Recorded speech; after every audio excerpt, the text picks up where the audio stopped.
Hey everyone, and welcome to From Waterloo to the Alamo. I'm your host, Traci Wilson, and today we have Emily Baucum with the Alamo.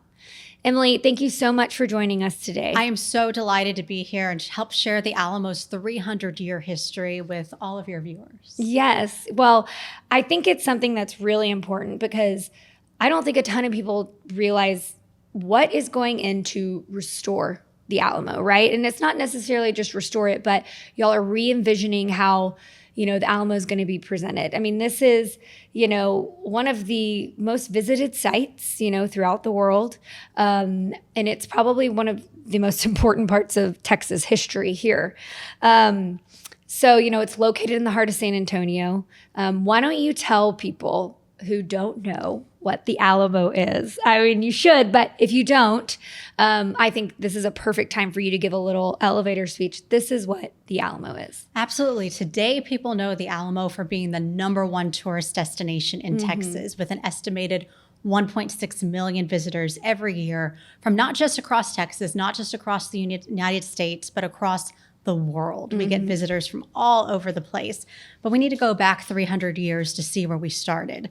The Alamo, as we know it today, was built in what's now downtown San Antonio in 1724. It started off as a Spanish mission. So the Spanish settled here and they built the Alamo compound as a place to move in the indigenous people, teach them about Catholicism. There was a ranching community, and it lasted a lot longer as a mission than most do. Most get secularized after about 10 years. The Alamo lasted about more than 80 years as a mission. From there, it was secularized, but it remained a place where people lived and worked. It was a community. It was the first hospital in Texas. And what we remember it for, as in remember the Alamo, is the battle that happened in 1836. The Texas Revolution, for anyone who's new to Texas, it lasted for about 8 or 9 months, from October 1835 to April 1836. You hear a lot about the 13 days of glory in Texas. That comes directly from the Alamo. There was a 12-day siege that started February 23rd, 1845. For 12 days, the Mexican army sent a barrage of cannon fire toward the Alamo, psychological warfare. Then at dawn on the 13th day, March 6th, invaded the Alamo, and all of the defenders died. It was a very decisive loss for the Texas side. They were able to galvanize that loss into a decisive victory about 6 weeks later at the Battle of San Jacinto outside of Houston. And their battle cry there was, "Remember the Alamo." So from there, I still get chills. I know. There's so much history here. So from there, Texas gained its independence, and which is really big. Texas was its own republic for about 10 years, then became part of the United States. And the Alamo's history did not end there. The U.S. Army moved in and actually set up shop there for about 30 years until moving to nearby Fort Sam Houston. And from there, the area became very commercialized. A group of women led the preservationist movement. They were called the Daughters of the Republic of Texas, and they saved the remaining 2 original buildings from the Spanish mission. The Alamo Church, the building we know today with the iconic arch, and then the Lawn Barrack. They saved them from being razed to become a hotel.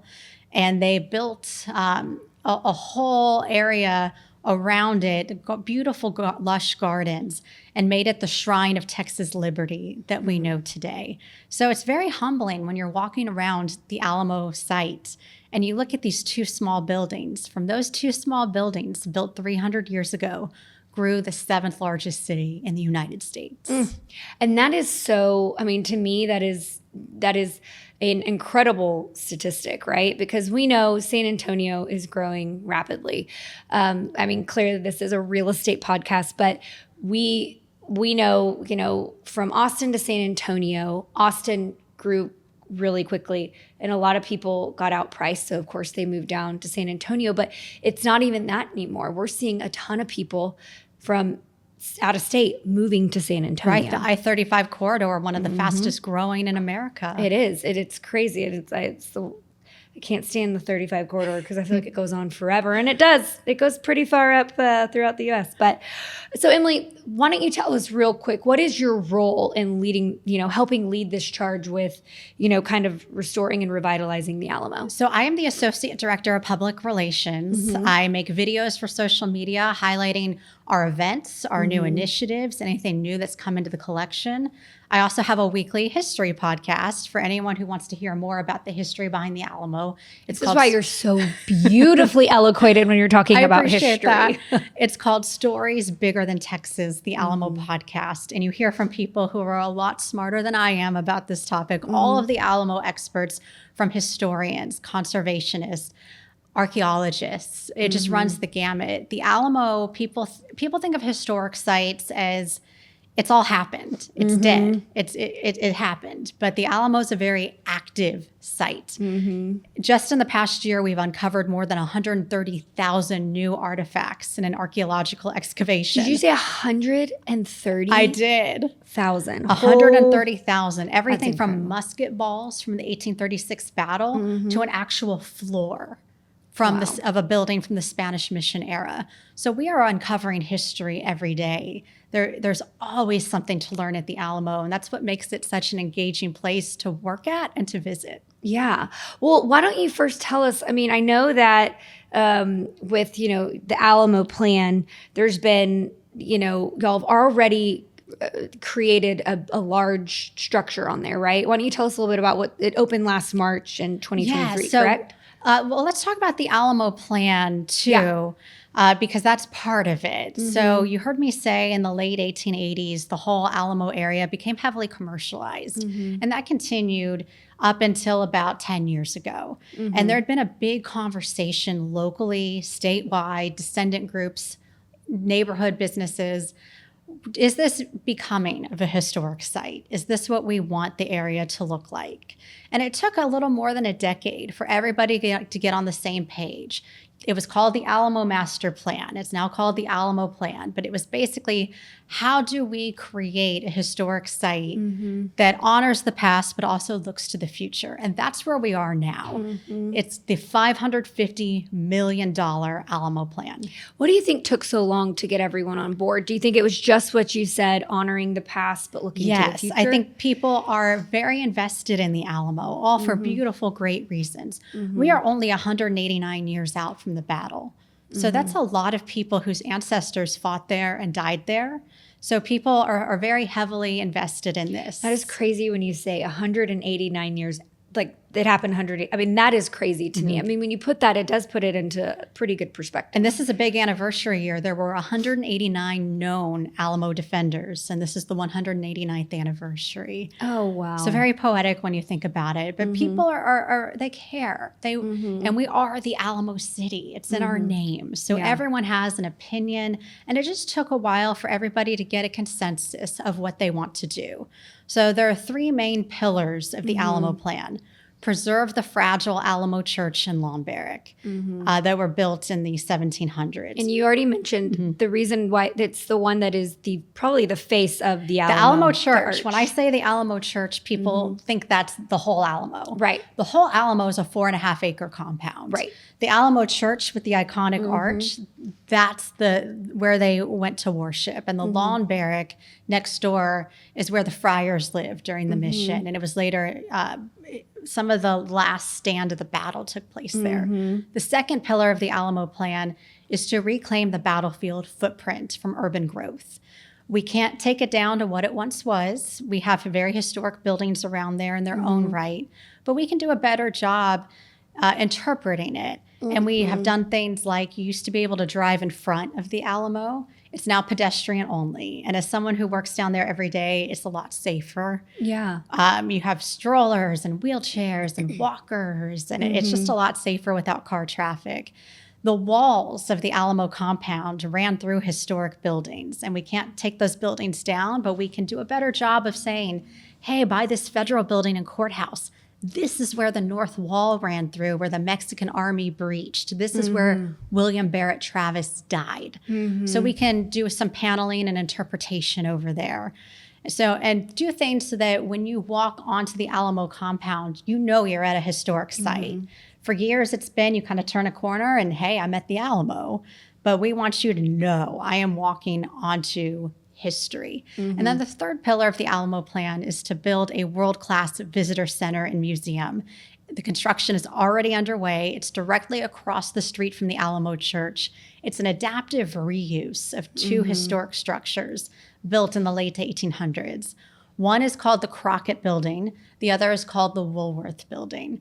And we can get into what's in the museum as well. But I also want to go back to what you had asked originally of what's open now, because we like to call it the appetizer to the main course. If the main course is that museum, the appetizer just opened about 2 years ago, the Ralston Family Collection Center. That's where the Alamo exhibit is. More than 500 artifacts on display, many for the first time. And it's a new building behind the Alamo Church. So you just walk through the gardens to get there. It is museum, climate control, humidity control, and that's huge. Some of your viewers and listeners might remember coming to the Alamo and seeing artifacts inside the church in Lawn Barrack. Well, they couldn't stay on display very long because so many artifacts are really fragile. So textiles and documents don't do well in humidity, like our climate is, and inside a limestone building. This means we can have those precious artifacts on display in a place where they need to be. Right. And it's home to the Phil Collins exhibit. Yes, which I learned recently. He loves the Alamo. Hello, my name is Macias Braganza, General Sales Manager at Mack Hike Ford Lincoln, your #1 Ford dealer in Central Texas. We are here for all your automotive needs, Ford, Lincoln, pre-owns, all year makes and model.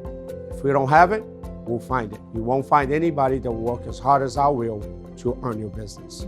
Thank you for making us #1 in Austin, Texas.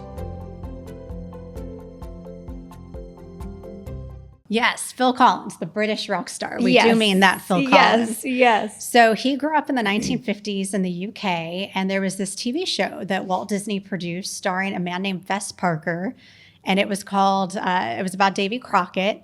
It has a theme song. I am not a good singer, but it may jog some people's memories out there. Davy Crockett, king of the wild frontier. Yes. So Phil Collins loved that show. He started watching it when he was 5. There's a precious photo in his book about the Alamo and his artifacts of him dressed as Davy Crockett as a 5-year-old.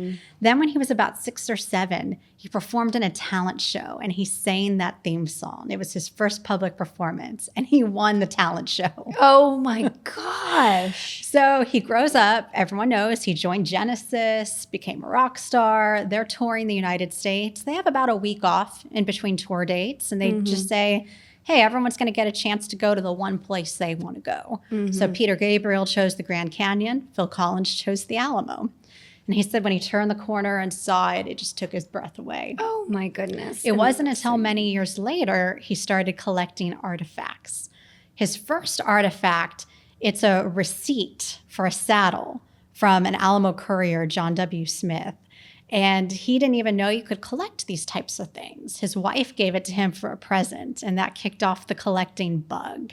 And from there, he scoured auctions, private collections. He worked with historians and archaeologists just steps from the Alamo, and he amassed this collection of hundreds of artifacts.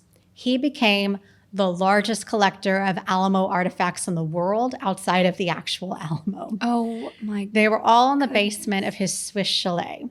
So imagine like a mini museum in your basement. And he got a lot of enjoyment out of it. But at a certain point, he just thought, I'm not getting any older. I want a plan for this.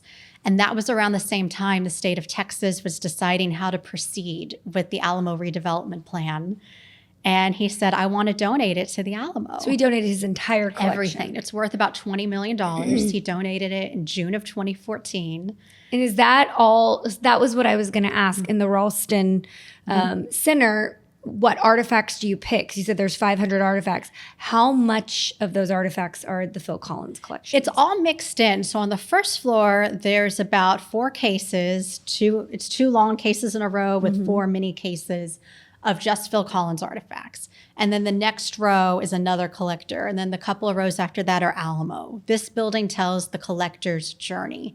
So when you walk around, you learn about the individual collectors. you read words like provenance and things like that that are vocabulary that maybe we don't have just as lay people, but in the collector's world, that's what they need to know about. The other collections in there, the Alamo collection, and then the third collection is the Donald and Louise Yena Spanish Colonial Collection. They're out of the Castroville area. Donald Yena is a painter. He's 91 years old, still painting. He collected artifacts to make his paintings accurate. So you can go see some of his artifacts on the first floor. Then on the second floor, where we have his paintings of Spanish mission life, you see the actual artifacts in the paintings. Oh, that is wow. That's really unique. There's also a diorama in the Ralston Family Collection Center, narrated by Phil Collins. Oh, that's really cool. It's so cool because it starts off with him saying, "Hi, I'm Phil Collins. Most of you may know me for my music, but today I'm speaking to you as an Alamo enthusiast." And then he takes you through the story of the battle in that British accent. So it's a really unique experience, and it's a light show as well. So as he's talking about the parts of the diorama of the 4.5-acre Alamo compound, different parts light up so you can see what he's talking about and you can see exactly how the battle took place. Well, you know what? I think that is so interesting because I remember as a child here in Texas, you know, depending on how far away you took field trips to the Alamo. Yes. And as a child, it was a little confusing, you know? I mean, you would walk different parts, but I feel like in order to educate people a little bit better and to create an experience that's a little bit more user-friendly, and let's be honest, like you mentioned, to look towards the future, I feel like that is such a unique way to teach people about the Alamo and help them really understand, hey, this part of the Alamo, this is what happened. Because when we were younger, you would walk around, but you would lose your bearings. You do lose your bearings, especially, you know, it's a double-edged sword that, you know, like I said, these two buildings, out of them grew the 7th largest city in the United States. We're so grateful for it. But it does make it hard to understand, how did this battle actually take place? So that's the great thing about a diorama. But speaking of school children, also part of the Alamo plan is the Texas Cavaliers Education Center. It will open its doors later this year. And every child in Texas takes Texas history. Many of them come on field trips to the Alamo. About 155,000 school-age children visit every year. In the Education Center, there will be a safe school bus drop-off pickup. And that may seem like a footnote, but it's not. In downtown San Antonio, it's a really big deal.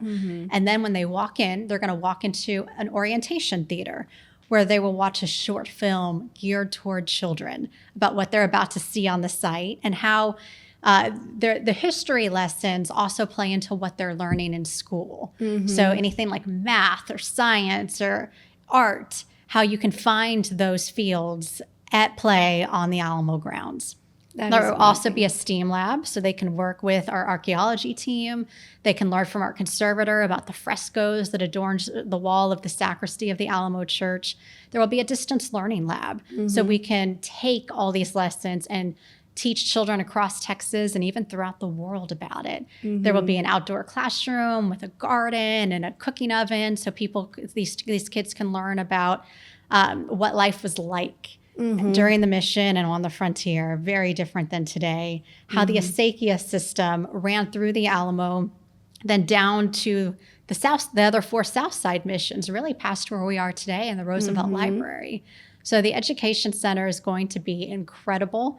We think when all is said and done, 250,000 school-age children every year will benefit from it, just in person. I think so too. And especially with how you broke down the way you guys are going to, you know, organize it, is that already, I feel like kids are going to learn and take away so much more than I feel like we did as kids, because the Alamo is ingrained in you with Texas history. But the experience y'all are going to provide, I think, is going to make such a lasting impression. And they're actually going to remember. They're going to feel it. They're going to say, wow, this is what they ate. This is all they could eat when the battle was happening. And I think that makes it more real for them. And if you do come today, we have living historians. We don't call them reenactors. Living historians more talk to you like it's present day, but they're dressed in period clothing and they show you a slice of frontier life. So one of them does have a soldier's kit. What's inside the soldier's kit? Their food. One of them does textiles. She makes her own clothes that are dyed out of natural dyes she finds from the Alamo grounds, from cactus and even bugs. It's incredible. Wow. One has a frontier medical kit that makes you very grateful you were born in the 21st century or the late 20th century and not back then. Yeah. So that's a really fun thing for kids to see as well. And those elements will be incorporated into the education center. And kids ask a lot of questions. So to have a true historian dressed in the apparel, but kids can ask questions and they can give them probably very thoughtful and correct answers, Yeah, right? kids are comfortable with them. They're very comfortable with them. But I love that you guys are going to put it in layman's terms to where kids aren't going to understand some of the big words about, what's a long prayer? They're not going to know what that is. So being able to explain it to them is so important and starting at a young age. So for people who aren't familiar with the Alamo, tell people about why Davy Crockett is one of the most well-remembered people of the Alamo. David Crockett, in his time period, would have been as famous as Denzel Washington, Taylor Swift, someone like that. Everyone in America would have known who he was. Probably the second most famous person in the U.S., except for the president. Yeah. So David Crockett was from Tennessee, frontier life, frontier roots. He went into the militia. He went into politics. He was a 3-term congressman from Tennessee. He got crosswise with his old mentor in the militia, President Andrew Jackson. Yep. David Crockett was very against the Indian Removal Act, where Native Americans were moved from Georgia, the Trail of Tears, to Indian Territory, modern-day Oklahoma. He lost an election because he opposed this. And he famously said, "You all may go to hell. I'm going to Texas." And he came to Texas January of 1836. And like a lot of the Alamo defenders, he was here kind of to start over, or because the land was cheaper here. As Mexico, this was Mexico at the time, and Mexico was trying to bring people in and offer land deals. And he came here and he kind of got caught up in the Texas Revolution, and he lost his life here on March 6, 1836. We will never know exactly where he died during the battle, but it's believed that he died somewhere right in front of the Alamo Church. Okay, I was wondering that because I couldn't remember from all of our Texas history lessons where he died, and if y'all are gonna be able to pinpoint that. There is a plaque right in front of the Alamo Church that says, "Legend states this is the spot where David Crockett's body was found." It's one of those mysteries of history. We may never know. Yeah. But there are people who are constantly working. It's their life's mission to figure that out. Yeah. Well, and I mean, I don't think people realize it was 13 days. And on the 13th day is when he died, which is also very significant in and of itself, because like you said, he was pretty much a celebrity back in the day. He had books written about him. People knew who he was. Yeah. And the legend just grew and grew and grew even after his death. Yeah. Well, tell us right now how the restoration of the church and the long barracks, how is that progress coming along? It's coming along very well. It's in concert with many Texas commissions, chiefly the Texas Historic Commission. Nothing is done in a vacuum with a historic site of this magnitude. So every decision that's made is approved. People may have seen the headlines that the Alamo Church roof is about 104 years old, and we're working on some conservation work that may include adding a new roof to it. We do know that through Labor Day, the Alamo Church will remain open, but we do need this preservation work just to ensure that this artifact remains standing. And that's what I've learned from conservators like Pam Jerry Rosser at the Alamo. These are artifacts. They're not buildings. They are artifacts. And without the Alamo Church and Lawn Barrack, we call them Artifact 1 and Artifact 2. We don't have anything. So we have to do whatever it takes to make sure that they remain standing. Yeah. And then the other main thing we're working on is the Visitor Center and Museum across the street. It's going to be amazing. Hey, I'm Brandon Sparks with Nautilus Lending, based right here in Central Texas. We're a full-service mortgage operation and brokerage, serving Greater Texas as well as Florida and Tennessee. One of the greatest things about our shop is our ability to facilitate creative financing. What that means is that anything legally possible, we can get it funded. You want to find out more? Reach out to us, www.nautiluslending.com. That's www.nautiluslending.com. nautiluslending.com. Yeah, you said that y'all are going to try to incorporate probably more technology, like you mentioned, Yes. preserving, the past, but, looking to the future. Yeah. So tell us a little bit about the state of the art. Like, what are y'all going to have in there that's going to be so different and unique? It's going to be huge. It's going to be directly across from the Alamo Church. Like I said, the adaptive reuse of those historic What's the buildings. square footage? I don't know the square footage, to Okay. be honest with you. But when you walk in, everything on the first floor is free. A lot of people may not know the Alamo Church, lawn barrack, and grounds are free by state statute. So in standing with that, we want to make sure that history is accessible to everyone. So when you walk in, there will be a lobby with vignettes. So these are statues that tell a chronological story. So you can walk around and get the full history from the indigenous people who were first here, to the people who helped actually build the church, to the first hospital and people receiving vaccines there. William Barrett Travis writing his famous victory or death letter, on until modern times, and the Daughters of the Republic of Texas saving the church and lawn barrack. So you'll get introduced to these names from history. Also on the first floor will be a gift shop and a cafe. Oh, nice. And then the Woolworth building is a really interesting historical detail. It is the site of the first peacefully desegregated lunch counter in Texas in March 1960. San Antonio did its civil rights movement a little differently. We were more peaceful than other cities when it comes to that. It makes us very unique. And the Woolworth counter is lost to time, but the outline remains. So from that outline, we are creating a space that will be a civil rights gallery free of charge. So it's going to go through Black civil rights and Mexican civil rights to show that the fight for freedom did not begin and end in 1836, that people from across San Antonio have gone to Alamo Plaza to achieve new milestones for generations. So that's